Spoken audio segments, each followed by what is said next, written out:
Students, अगले question की तरफ बढ़ने से पहले चैनल को लाइक करें, आप कमेंट कर सकते हैं। इसके अलावा मेरे चैनल को भी सब्सक्राइब कर लें और सब्सक्रिप्शन से ये होगा कि मेरे आने वाली वीडियोस आप तक पहुंचती रहेंगी। बेल आइकॉन को ज़रूर हिट करें और इसके अलावा सबसे बढ़कर इस चैनल को प्रमोट करने के लिए शेयर ज़रूर करें। जी स्टूडेंट्स, कैसे हैं आप? And I really wish you people are fine. Students, आज हम बात करने वाले हैं टेस्ट योरसेल्फ 15.2 की। So let's move towards the question number 1. Which salts are responsible for hardness of water?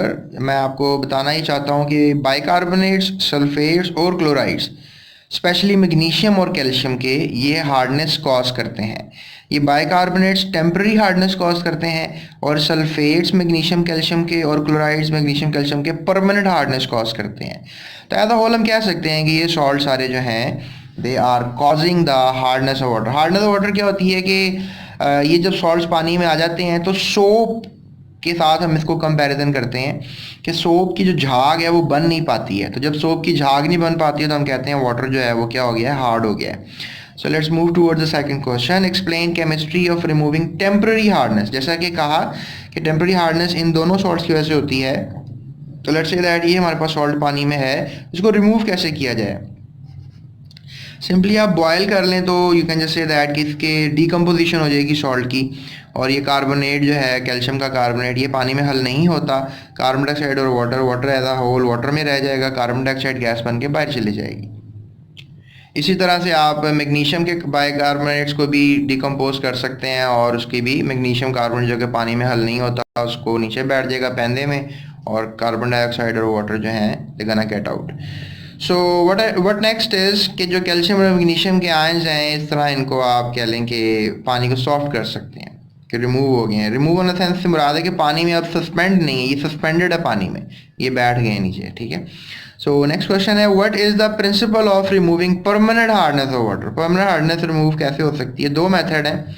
एक है एक्सचेंज ऑफ आयन, ये जो एक रीजन होते हैं इनकी मदद से आप कर सकते हैं। इसके अलावा आप ये वॉशिंग सोडा डाल सकते हैं। ठीक है, वॉशिंग सोडा होता है Na2CO3.10H2O, तो ये वॉशिंग सोडा के डालने से भी आप कर सकते हैं। This is the way to remove the permanent hardness. उसके अलावा आप नेक्स्ट क्वेश्चन की तरफ देखें, how addition of sodium carbonate removes permanent hardness. ये कैसे रिमूव होती है परमानेंट हार्डनेस वाटर में से अगर आप ये वॉशिंग सोडा डाल देते हैं? तो देखें, वॉशिंग सोडा जो है, अगर लेट से हार्डनेस इन दो सॉल्ट्स की वजह से, याद रखो इन्हीं की वजह से परमानेंट हार्डनेस होती है, इनकी वजह से टेम्पररी हार्डनेस होती है। तो हमने परमानेंट हार्डनेस को रिमूव करना है तो वॉशिंग सोडा डालना है। टेम्पररी हार्डनेस को या तो हम स्लेट लाइम डाल देंगे या बॉयल कर लेंगे। ये मैंने आपको बॉयल करके बताया है। स्लेट लाइम का मेथड आपको मैं बुक से बताऊंगा, मेरा पिछला लेक्चर देखें, वहाँ पे मैंने बताया हुआ है। तो बहरहाल ये हमारे पास दोनों जो सॉल्ट्स हैं, अगर लेट्स से दैट ये सॉल्ट है, ये पानी है हमारे पास, ये पानी है, इसमें ये सॉल्ट डाल देंगे तो फिर ये जो सॉल्ट है ये पानी में जो हल हो रहा है ये हल नहीं रहेगा। क्या होगा कि कार्बोनेट जो है वो मिल जाएगा कैल्शियम से, सल्फेट सोडियम से, तो ये दोनों पानी, ये पानी में हल हो जाएगा, ये पानी के बॉटम में बैठ जाएगा। लेकिन ये सॉल्ट पानी में हार्डनेस कॉज नहीं करता, यानी सोप की क्वालिटी को डीनेचर नहीं करता। तो इसलिए ये इतना ख़तरनाक सॉल्ट नहीं है जो पानी में हार्डनेस कॉज करे। इस तरह ही फिर आप सेम रिएक्शंस को फॉलो अप दोगे।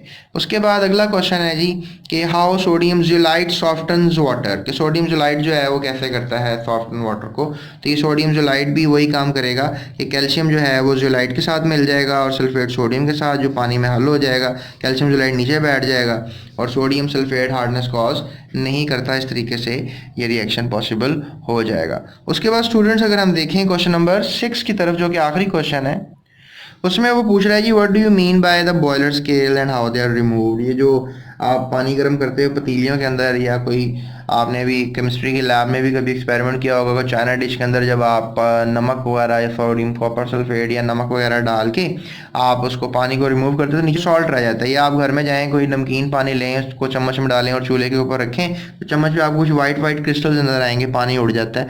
तो वो जो पीछे रह जाता है ना क्रिस्टल्स वगैरह डिपॉजिट हो जाते हैं चम्मच पे या आपकी पतीली पे या गीज़र में या इंजन में जो ट्रेन्स का होता है, तो ये कह लो उनको बॉयलर स्केल्स कहते हैं। ठीक है। So deposit of insoluble calcium magnesium salt inside the boiler, कोई भी बॉयलर हो उसके अंदर जो कैल्शियम मैग्नीशियम के सॉल्ट्स रह जाते हैं उनको बॉयलर स्केल्स कहोगे। स्केल्स भी रिमूव किया जा सकता है bye washing the boiler with the mineral acid like sulphuric acid followed by the washing with water, यानी पहले सल्फ्यूरिक एसिड डाल दो उसके अंदर तो इस तरह बॉयलर स्केल्स को जो है वो ख़त्म किया जा सकता है, right. So I hope students आपको इन तमाम क्वेश्चंस के आंसर मिल गए होंगे। सो चैनल को सब्सक्राइब कर लें और लाइक और शेयर ज़रूर करें अपने दोस्तों के साथ, और इस वीडियो के ऊपर कमेंट भी पास करें ताकि मुझे पता लगे आपको ये वीडियो कैसी लगी।